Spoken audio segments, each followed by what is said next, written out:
Hi guys! Welcome back sa YouTube channel ko. So for today, meron tayong math problem coming from algebra. Actually, pwede rin siya sa general mathematics and also a math challenge problem for our aspiring math wizards. So yung problem natin is a logarithmic equation. Solve for the value of x in the equation logarithm of x base 4 plus logarithm of x base 8 plus logarithm of x base 16 equals 13. So, kung mapapansin natin mga idol, hindi natin siya pwedeng directly na i-add because the logarithms are expressed in different bases. But notice na yung bases natin are expressed or are all in terms of power of 2. So, di ba ang 2 squared is 4, 2 cubed is 8, 2 to the 4th is 16. So, let us recall guys, yung meron tayong tinatawag na change of base formula. So, the change of base formula sa logarithm. Ano po yan, Sir IJ? So that is the logarithm of x base y can be written as the logarithm of x over the logarithm of y. So anong pwede natin gawin dyan, Sir IJ?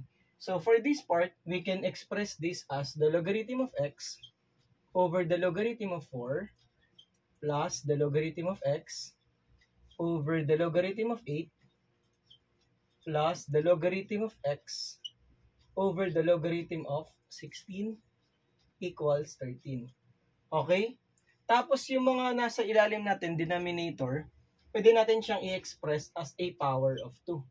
So for the second part, so magiging yung 4 natin is 2 squared plus the logarithm of x over logarithm of 2 cubed plus, di ba ganun lang siya guys?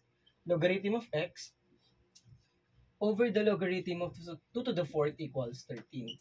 And also recall the power rule, that is the logarithm of x raised to the power of a can be written as a the logarithm of x.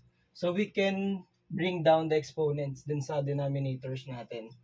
Logarithm of x over 2 log 2, okay, plus the logarithm of x over 3 log 2. So yung mga powers guys, binaba ko lang, huwag po kayo malilito mga idol. So plus the logarithm of x over 4 logarithm of 2 equals 13. So ano nang pwede gawin natin, Sir IJ? So ito, common na siya. Diba guys, common na yung logarithm of x over the logarithm of 2. And then meron tayong 1/2, 1/3, and 1/4. So ano nang gagawin natin dyan, Sir IJ? Pwede mong ilabas yung logarithm of x over the logarithm of 2 multiplied by 1/2 plus 1/3 plus 1 over 4 equals 13. So add lang natin yung fractions. So you have, eto, pwede mong express using the change of base. That is logarithm of x base 2 multiplied by, kapag inad natin yung 1/2, 1/3, and 1/4, so pwede nyo i-simplify na, that's 13 over 12 equals 13.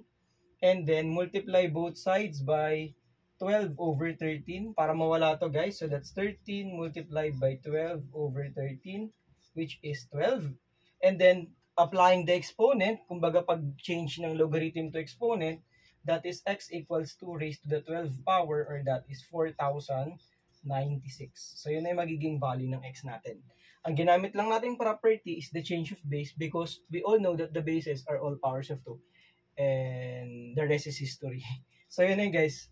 If ever may questions or clarifications for our solution, feel free to comment on the comment section. Siguro kailangan nyo lang masterin yung basics nyo, especially yung pag-change ng logarithm to exponent and vice versa, to be familiarized with the logarithmic equations. I hope you all the best mga Lodi Cakes, and I hope you learn more sa mga engineering and math related contents na Sir IJ. Kita-kits mga idol, God bless and bye-bye.